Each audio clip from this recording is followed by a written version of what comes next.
bamusanga ku mulimu gye yali akolera ne bamutwala ku Ssemwayi eyo gye yasula olunaku lumu ne bamukomyawo no bazze kusaaki. Kwaniriza Zirubega Ibrahim Kasinga tutunuulidde ebyaliwo emyaka 39 emabega musajja mukulu Museveni bye yali anenya gavumenti eyaliko nga kakati bye bintu bye bimu naye bibamulangira okuba nti byakola.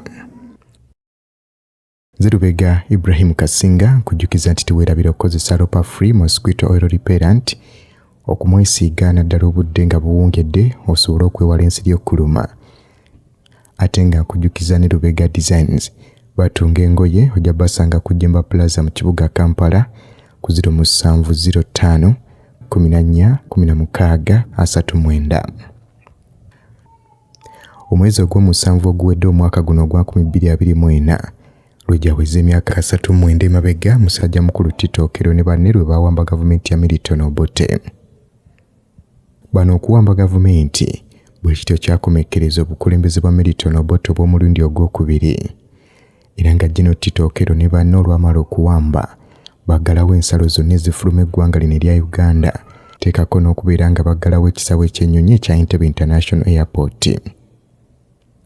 Omukutu gw'amawulire gwe Christian Science Monitor gwafulumya emboozi ng'enakusomeza 29 Julayi 1985 ng'emboozi eno yawandiikibwa Mr. David K. Wells nga bategeeza nga musajja mukulu ono Okello saako ne banne nga bayise olunaku lumu nga bamaze okuwamba gavumenti mu Kampala baweera ssemateeka ne baweera paalamenti teekako ne baminisita ba gavumenti bonna okubagoba. Weewaawo mu kaseera kano abaali baminisita baali bakyalya butaala wabula ye yali minisita wa security mu gavumenti y'Obote Chris Lwakasiisi yali yakwatibwa ng'enakusomeza 27 ogw'omusanvu 1985 ngono bamukwatira ku road block eyali eteereddwa ku Owen Falls Dam mu kitundu eky'Ejjinja. Ono okumukwata yali agezaako okubeera ng'agoberera yali mukama we Milton Obote mu buwaŋŋanguse gye yali mu Kenya. The Christian Science Monitor era baategeeza nti yadde ng'Okello kakati yali mu buyinza wabula waliwo okubuusabuusa oba anaabeera ku buyinza buno okumala ekiseera ekiwanvu olw'ebizibu eby'amaanyi byali bimwolekedde naddala nga bireetebwa abayeekera ba National Resistance Army. Ekibuuzo ekyaliwo kyali oba Okello teekako ne basajja be banaasobola okukkiriziganya ne musajja mukulu Museveni teekako n'abalwanyi be abaali mu nsiko nga bayeekera gavumenti. Mu kaseera ako abakulu bano abaali bawambye gavumenti baali bamaze okusaba musajja mukulu Yoweri Museveni yali akulira abayeekera okubeera ng'ava mu nsiko bajje bakole gavumenti ey'awamu. Wabula gw'omukutu gw'amawulire gu The Sunday Times of London Julayi 2027 gwafulumya Ssaabayeekera Museveni bye yali ayogeredde mu Sweden gye yali ne famire y'akaseera ako. Era ng'omukutu guno gwategeeza nga Museveni bwe yakakasa nti musanyufu nnyo olw'okuba nti Obote yali awambiddwa. Era Ssaabayeekera ono n'ategeeza nga basajja be bwe bali mu kwogerezeganya n'abakulu mu gavumenti eno empya okulaba nga basobola okuteekawo solution n'asobola okugonjoola ebizibu ebyaliwo mu ggwanga akadde ako. Omukutu guno nga gumaze okufulumya ebyo wabula gwayanguyiriza ne guzzaako nti musajja mukulu Museveni yali alabudde Tito Okello ne basajja baali bawambye gavumenti nti akabi kaali boolekera singa tebateeka mu nkola obumu ku bukwakkulizo. Obukwakkulizo buno n'okubeera nga bazzaawo enkola ya demokrasi n'okulaba nga tebateekawo gavumenti y'amagye. Ku ludda olulala The Christian Science Monitor baali bamaze okufulumya eggulire eriraga nga abayeekera ba Museveni bwe baali bamaze okuba plan ey'okulumba gavumenti empya eyali mu buyinza. Era ng'eggulire lyategeeza nti mu kaseera kano Okello yadde alina obuyinza mu Kampala wabula Museveni mweteefuteefu okubeera ng'amulwanyisa okumuggyawo singa Okello anaaba tayanguye kubeera ng'ateekawo okwogerezeganya wakati waabwe. Era omukutu guno gwagattako nga Ssaabayeekera Museveni bwe yali akoze interview ne British Broadcasting Corporation giyite BBC nti era mu interview eno omukulu ono yavaayo n'asaba wabeerewo okwogerezeganya wakati w'abakulu bano era nga yagala bateekawo gavumenti ey'ekiseera. Museveni yategeeza nti bo ba nationalists tebaagala nkola yonna ya kusosolagana mu mawanga nti era tebajja kukkiriza nkola yonna yakuteekawo gavumenti y'amagye. Era mu interview eno Museveni yasambajja ebyamubuuzibwa nti waliwo obuyambi musajja mukulu General Idi Amin eyaliko pulezidenti w'eggwanga lino bwe yali amuwa okuva e Jeddah mu Saudi Arabia asobole okukomawo mu Uganda nga pulezidenti. Era Museveni ono mu interview yakakasa nti musajja mukulu Milton Obote yali alina okuba nga abonerezebwa olw'okubulawo kw'abantu abali mu mitwalo 3. Kinajjukirwa nti Amnesty International ng'ennaku z'omwezi 11 January 1985 bafulumya lipooti ya peegi 64 eyalimu ebikolobero Uganda National Liberation Army bye baali bakoze ku bantu ba bulijjo mu kitundu ekya Luwero Triangle mu lutalo olwaliyo nga balwanyisa abayeekera ba NRM. Ripooti eno kigambibwa nti yali ekoleddwa mu myaka 4 n'ekitundu ng'erimu okutulugunya gavumenti kwe yali ekoze ku opposition omwali aba Democratic Party, aba Uganda Patriotic Movement n'abali bateeberezebwa okubeera abawagizi ba NRM. Era nga lipooti eno egamba nti ebimu ku bikolobero ebyali bikoleddwa waliwo okutulugunya oba kiyite etokya okusibira abantu ba bulijjo mu military barracks n'amakomera ag'ekyama agaali gateereddwawo. Nti era baali bataddewo ebifo ebisibibwamu abantu mu nkambi ezitali zimu mu Luwero Triangle teekako n'ebitundu eby'enjawulo mu Buganda nga kwotadde okutulugunya abasibe abali mu bifo eby'amagye naddala nga Makindye Military Police Barracks. Era lipooti yemu yategeeza nti ab'ebyokwerinda bammanga abasibe amazzi teekako n'ebifo eby'okukyamirwamu nga muno mwalimu okubeekakaatikako n'okubatwalako ebintu byabwe. Ripooti eno era y'emu yategeeza nti waliwo abantu bangi nnyo abaali bafiiridde makomera gye baali era nga kigambibwa nti abantu bano abaali bafudde baali battiddwa buddibwa. Ripooti y'emu yategeeza nti waliwo abantu bangi abaali bafiiridde makomera gye baali basibiddwa era nti ab'amagye be baali bassa abantu bano olwo ne batandika okubaziika mu ntaana Kirindi. Ripooti mu kkomekereza yategeeza nti waali weetaaga okukola okunoonyereza mu bifo ebyali byogeddwako nti waliyo okutulugunya abantu okukolebwayo era ne bakoowola gavumenti okubeera ng'evaayo eyogere luddawo abantu abaabula gye bali era gavumenti ekakase nti obujulizi obwali buggiddwa mu bantu abo abaali bamaze okutulugunyizibwa tebutwalibwa mu mbuga z'amateeka kozesebwa nga bujulizi. Era ripooti y'abalwanirizi b'eddembe bano aba Amnesty International nitegeeza nti gavumenti erina okulirira ab'enganda z'abo abaali bafudde olw'okutulugunyizibwa teekako n'abo abaali bakyaliwo naye nga baatulugunyizibwa. Era ripooti n'eragira nti abo bonna abaali emabega okutulugunya abantu balina okuba nga babonerezebwa okusinziira ku mateeka nga bwe gagamba. Because he was abducted from his home, tortured very badly, so many bad things have happened to him. And as you know, right now he's at the General Court Martial at the military court. Emyaka 39 bwe giweredde nga musajja mukulu Museveni yali yeesigama ku lipooti eno okubeera nga Milton Obote avunaanibwa olw'ebikolobero ebyo nga yali mu gavumenti era ng'agimazeemu ebbanga erisoba myaka 3.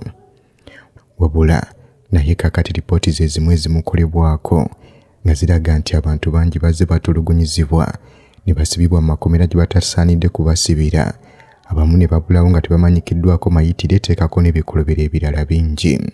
Patro y'amagye nejja ne bankuba ne bankasuka ne mbulakinga off ne nvaako ne mba nga sikyabitegeera. Ngenda okuddamu okutegeera nga nnyingira military barracks e Kasajjagirwa. Bwe bannyingiza omwo ne bantwala era mu kasenge katono nnyo naye nga akasenge kafunda. Bankubira omwo ne bankola buli kimu kyonna kye baali baagala. Nga siddamu kuzaala mu bulamu bw'ensi, abasajja bano balina ebintu eby'enjawulo bye bankola. Bwe bamaliriza awo ne bankasuka ate mu kaluumu, waliwo kaluumu akaddako ne banteeka omwo okumala ennaku mbale. Mukama Katonda n'ansaasira nga bampa amakerenda ga Panado buli lunaku. Bwe bampa amakerenda ago nenzira engulu. Bwe nadda engulu waayitawo era olunaku lumu ne banvuga ne bankomyawo mu Kampala ne bantwala bansookeza ku poliisi eri awo ku waneeno ku Christian Life Church ne banzijaawo nga kumbe bali mu coordinatinga n'abantu baabwe nga bansibye emikono kw'oteeka n'ebigere ne bantwala ewaka ewange. Bwe bantwala ewaka ewange nali nsulayo n'omuvubuka muganda wange abeera cousin brother wange bamuyita Kim. Bwe batuuka awo ne bamugobamu. Ne tuyingira n'aba CID babiri, omu sirimwerabira bamuyita Mr. Odiambo kuba nabawulira nga bamuyita. Bwe tuyingira n'Odiambo oyo n'omwami omulala era kubali abana abajja. Bwe tuyingira ne bakebera ne babaako bwe bakebera ne bajjayo buli kimu byonna bamala okubikebera ne babiyiwaayiwaabo ne baŋŋamba atumaliriza okukebera. Naye nga bamaze okusalako ennyumba yonna baali bamaze okugyetooloola ne wabweru nga bakubye abatuuze emiggo bagobyewo abantu bonna nga tusigaddewo nga kwaliwo amagye abasirikale abali mu byambalo ebyaleeya nange naye nze nga sikyalina googera kubanga baali bamaze okuntokyalinga nga n'okutya nfunyeemu kukola ki okutya. Abasajja bwe tuyingira ne bagamba nti bamaliriza okukebera nga bwe bakuba ebifaananyi n'ennyimirira wabweru. Ne mbagamba taata wange ekyamaani ero sittu lwaki temumukkiriza n'abeerawo nga munkebera.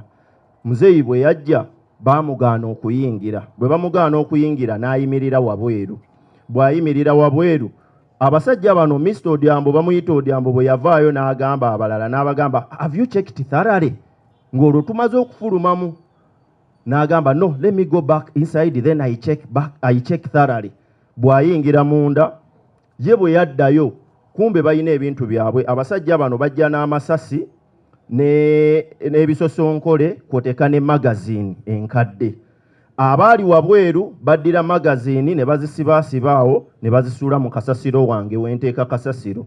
Abaali munda bajja n'amasasi mu nsawo ne bayiwa omu ng'alina amasasi n'ebisosonkole agamu nga malamu amalala nga bisosonkole n'agayiwa mu nnyumba yange. Nze nno munnange nali ndaba naye saayina busobozi kubanga nali siina ddoboozi. Era bwe mmaliriza abasajja abo ne bankuba ebifaananyi balina munamawulire. Regimu ya Museveni kino ekikola ekiddiŋŋana ekyogezaako okutiisatiisa abantu. Mujjukira Marua bajjayo emundu 2 ne baziteekaawo ne bagamba basanze mu rumu yange era mundu zange. Era ne banzigulako omusango gw'okusangibwa n'ebyokulwanyisa mumenyi bw'amateeka. Ne mundu zange ezo siddangamu zirabako. Ku nsonga ya Museveni okusaba Tito Okello okuteekawo okuteeseganya okw'amangu yadde nga kyakolebwa naye okusinziira ku balwanyi ba Museveni be yali nabo mu nsiko.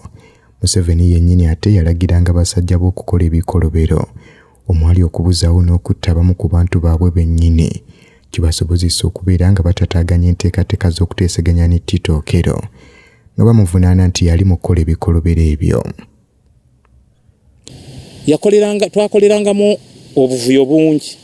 Sandyagadde nnyo ku mpewo kuno kubalaga bwe twakolebwa kubanga Kalandasitayini nga tutwaliramu n'owaffe kankigambe nkikomyawo nga bwe twalabanga ng'eri enteeseganya zinaatera okutuuka nga ffe tutwaliramu waffe nga eri muzeeyi abuuza ate omuntu wange bwati bwekito bwe kyabadde kati sabotaginga kati nze besibimanyi ng'enteeseganya ekola ki.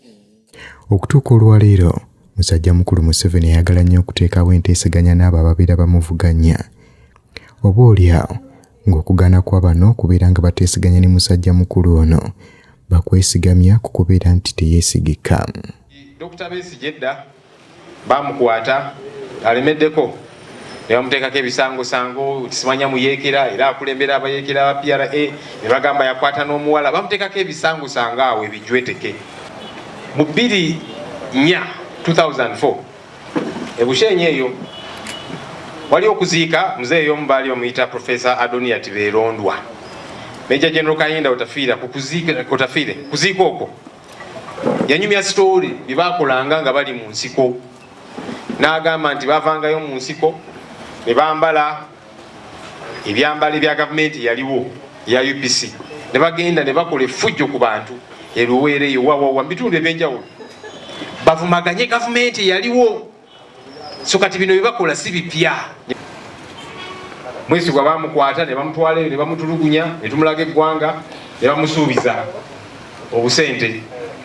Kulaije namuteeka wali ku press conference n'agamba nti kakati ono aba NUP baakute paasi ne bamwokya. Notunuulira omusajja omukulu alina n'envi nakola ebintu ebiswaza bwe bityo. akatayi tekasala. Mwesigwa n'avaayo n'agamba nti naye abantu bano bansuubiza enju, bansuubiza ssente, tebabimpadde. Nenjogera byonna bye baali baagala njogere kaakati tebampadde ssente ze baali baagala ze bansuubiza.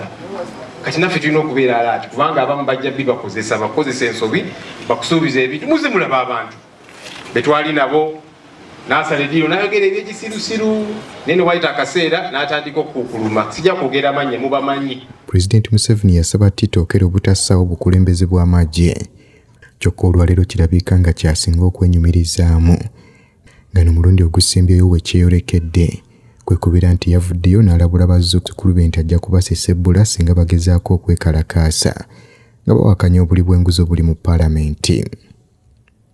Era mu butuufu bangi baakwatiddwa amagye teekako ne poliisi ne batwalibwa mu makomera nga bangi ku bo batenda okutulugunyizibwa kwe baasanzeyo teekako n'okubatiisatiisa. Bangi abalwana ne musajja mukulu okulaba nga bajjawo obukulembeze obw'ekisibira mu bbwa. Ate kati beewuunya ekyatuuka ku munnaabwe alabika nga yakyuka nga kati akola ate bye baalwanyisa okuggyawo. Abaana babatulugunyiza babasibye mu makomera tebavaayo. Ate sebo nga bye bimu ebyatuleeta mu nsiko kulwanirira ddembe. Ate ddembe libuze. Waliwo sebo eddembe kati waliwo gye twali nga batusibye omusajja ne bamusiba ejjinja ku kibeere kibayita ekibeere kamwambe ku busajja bwe ne bamugamba yimirira buuka.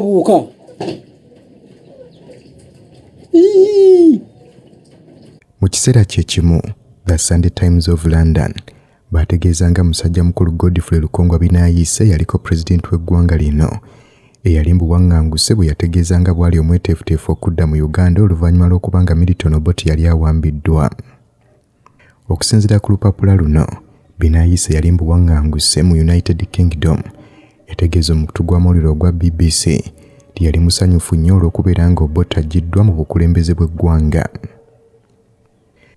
Binaayise ono naye yali aggiddwa ku ntebe y'obwa pulezidenti gye yali asikidde okuva ku Profesa Yusuf Lule. Era nga ono okumuggyako kigambibwa nti waliwo okulwanira obuyinza wakati we n'abamu ku bakulu abaali mu Uganda National Liberation Front Army. Obutakkaanya buno bwajja akawungeezi k'ennaku z'omwezi nga 10 omwezi ogwokutaano 1998. Radio Uganda bwe yayisa ekirango ekyali kitegeeza nti Lieutenant Colonel David Oyitojjo kagiddwako obuvunaanyizibwa bwonna obukubeera Army Chief of Staff ne bamufuula ambasada wa Uganda mu Algeria. Bw'atyo Binaayisa nga aggiddwa ku ntebe bamusikiza akakiiko k'abamagye kayite Military Commission akaliko abantu 6. Kano kaali kakulemberwa musajja mukulu Paulo Muwanga ne Museveni, ate Tito Okello Lutwa, Oyitojjo, William Omaria ne Zed Malulu baali bammemba. Era nga Binaayisa yategeeza nti bano okumuggyako baali bamulanga kubeera nti yali atandise okuteekawo embeera ey'okulaba nga Milton Obote tadda mu buyinza. Ebigambo bya Binaayisa okusinziira ku mukutu guno byali nti Obote ono yali musajja ayagala gavumenti erimu amagye agalina kyekubira naddala mu mawanga. Era Binaayisa n'agattako nti ekyamugisa ku ntebe y'obwa pulezidenti kwe kubeera nti yali atandise enteeseganya ez'okubeera ng'aleeta gavumenti empya.